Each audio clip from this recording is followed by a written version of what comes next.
I just want to let everybody know, I see many of you are wiping your faces because that song is kind of a good one. But also, if you're wiping your faces because you are beginning to sweat profusely, let us collectively remember when it used to be cold in here and give thanks that we have made it out of winter.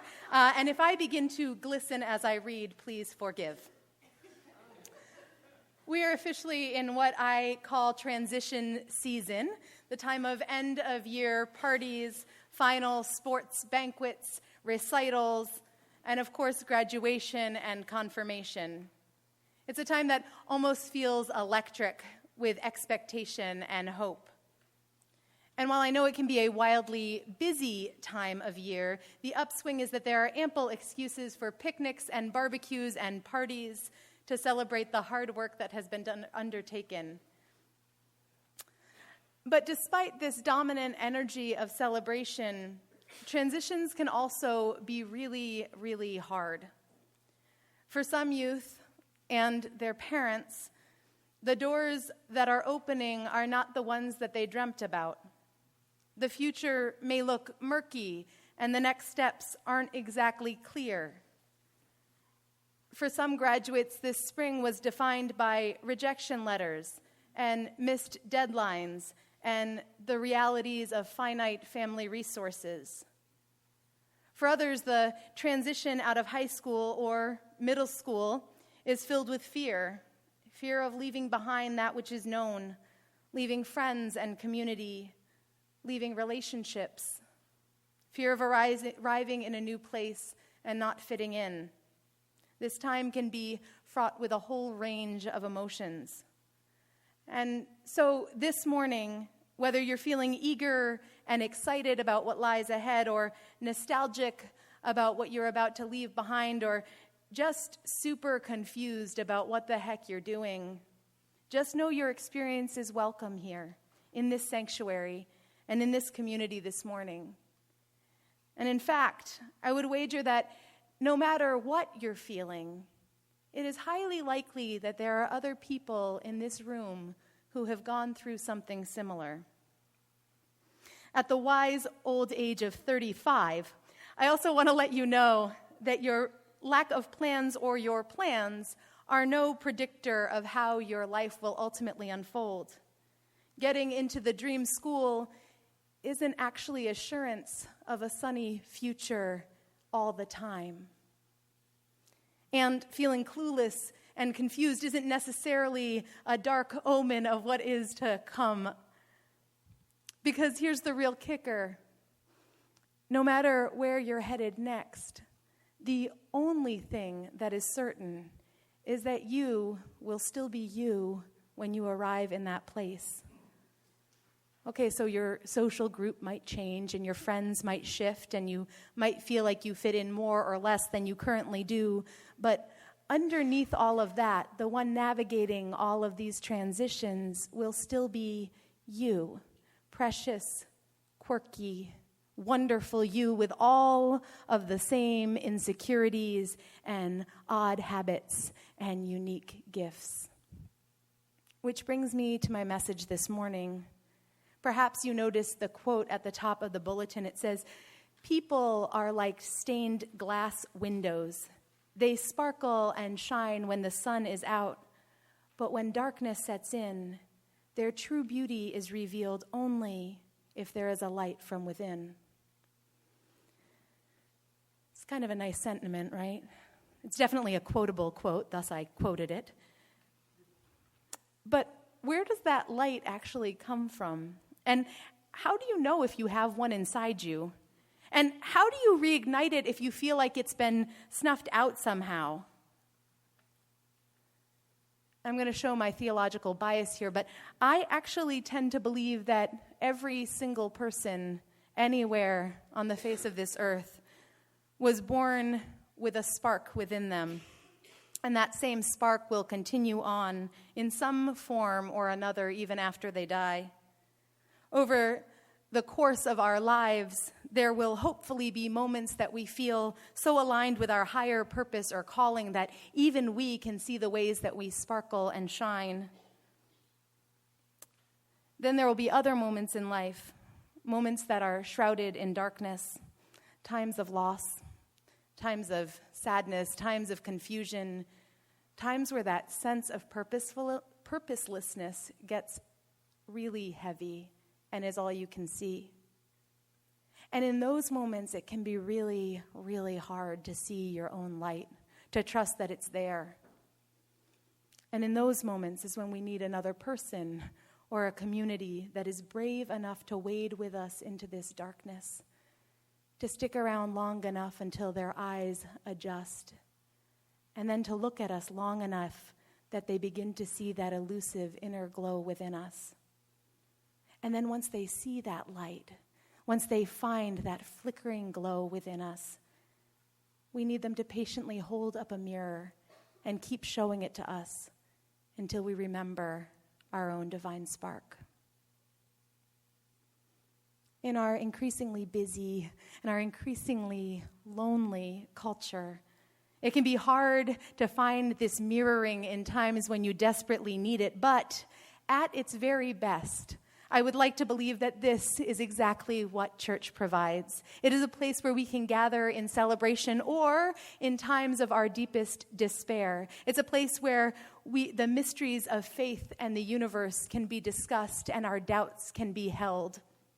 It's a place where we can become mirrors for one another, reminding us of the place that God dwells within each and every one of us. And so, this morning, as we celebrate our graduates and confirmands, I want to take a moment to remind them, to remind you guys, that South Church is a community of love and witness for you whenever you choose to use it. We are people who are committed to reflecting your light back to you. We are here to be a safe space for you, to share your good news or to cry when things fall apart. In this room, we have more than 1,000 years of collective life experience filled with brilliance and some pretty brilliant mistakes. You don't have to be perfect and shiny to come home to this community. We will continue to love you, whether you make it to church every week, or whether we only hear about you from your parents, or whether you show back up in 25 years. You will still be welcomed. And we are grateful for the ways that your presence has and will continue to shape and transform the future of this church, but more importantly, the future of the world that we all share. Okay, so that officially ends my spiel on transitions. I'm now going to move out of this box.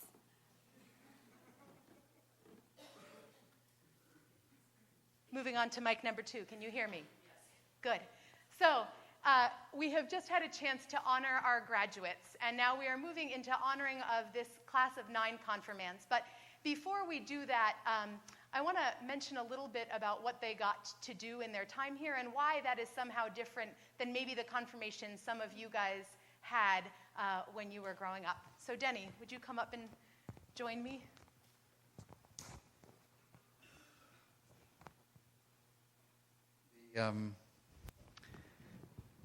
Some of the confirmation that some of us had when we were growing up, those of us who took the major chunk of those 1,000 years of brilliance that are in this room. When I was confirmed, maybe like you, we had to memorize, and we memorized parts of Luther's small catechism. I'll give you an example of what we had to do. On Confirmation Sunday, each of us had to memorize 3 of these writings of Luther's, and we were sitting in the choir's place, facing the congregation, and the minister would just call us at random and say, "Jared, what is the significance of Jesus' resurrection?" And then Jared would have to stand up and say that. That would have been one of the questions. Or Clayton, what is sanctification? And now Clayton would have to stand up and recite what Luther said. Sanctification is that work of the Holy Spirit by which he cleanses us from sin and enables us to live a new life, according to Christ's example.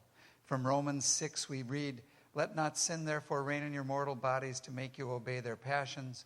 Do not yield to your members to sin as instruments of wickedness, but yield yourselves to God as men who have been brought from death to life, and your members to God as instruments of righteousness.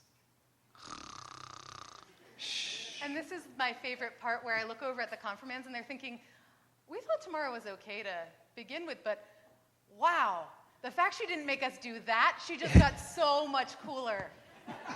Very good. Continue, Denny. Continue. Yes, I'm here to make you cool. That's why I'm here. She does that all herself. The point being that every confirmation Sunday is really about confirming, making firm what faith is. But the question is, what is faith? Is it caught up in several propositions that we hold and are able to memorize? Well, I think the intellect is certainly a part of it. And yes, there's something to do with that. But it's not, we don't have the faith because we memorized Luther's small catechism. And we're able to think that we are certain about these things.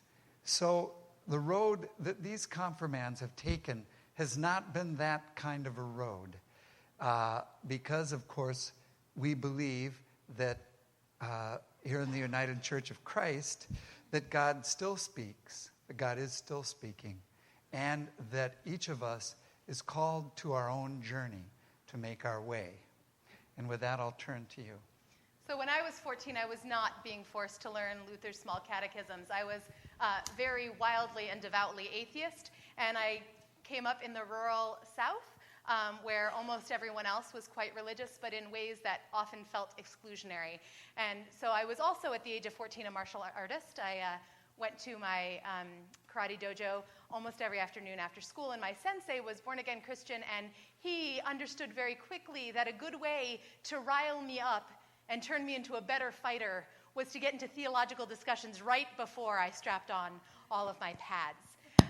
So I've been thinking about these questions for a long time, but mostly thinking what I don't believe in, not what I do believe in. And so this process of confirmation, when we began to think of how we wanted to run the 2 years of confirmation, it was really about being a place where each of you got to explore who you are and what you believe in, and which parts of this story you hold close to you, and which parts of it you think maybe don't fully represent the truth as you experience it. And all of those answers are sacred and blessed and welcomed in this space. But before we launch into hearing some of these wonderful writings from our group of confirmands, I also just want to give you a little overview of what they have done in the last 2 years. In year one, we discussed issues such as who or what is God? What is a spirit or a soul? What do you think, guys? We got some really creative answers. What is the Bible? When was it written? By whom was it written? With who do we share this Bible? Who was Jesus? What was his life's work? What is the Christian called to serve others? What's that about? Why does it matter? And these guys came and helped serve at a Waste Not, Want Not meal to practice that piece of that faith journey. This year we did something a little bit different. We did a curriculum called The Journey that was all about exploring one's journey through a variety of kind of coming-of-age rituals of moving from childhood into adulthood. And what is it you believe, and which are your kind of family set of beliefs, and which ones of them will you carry on with you? So this included kind of looking at a variety of things, including self-confidence, including looking at one's own gifts, including a lot of talk about death. What is death? What do we believe about death? What are our fears of death? At one point in the journey, early on, the kids got to make plaster casts of their face. We gathered together and they plastered their faces together, looking at the external part that the world can see of them. And then towards the end of confirmation, they were able to paint those masks. And on the masks are kind of evidence of some piece of who they are, maybe some images from the journey that we took through guided meditations this year, or just something about who they hope to become. They may not be easily readable to the external eye, but whereas the plaster cast was of the face that everyone sees, this is about some other piece of the spirit that these confirmands carry. So, with all of that as introduction, we are going to move into hearing the words of our confirmands. They voted as a class that they were happy to read their statements last night and were happy not to read their statements this morning. So you are going to have to hear their words coming out of the mouths of Denny, Sandra, and myself.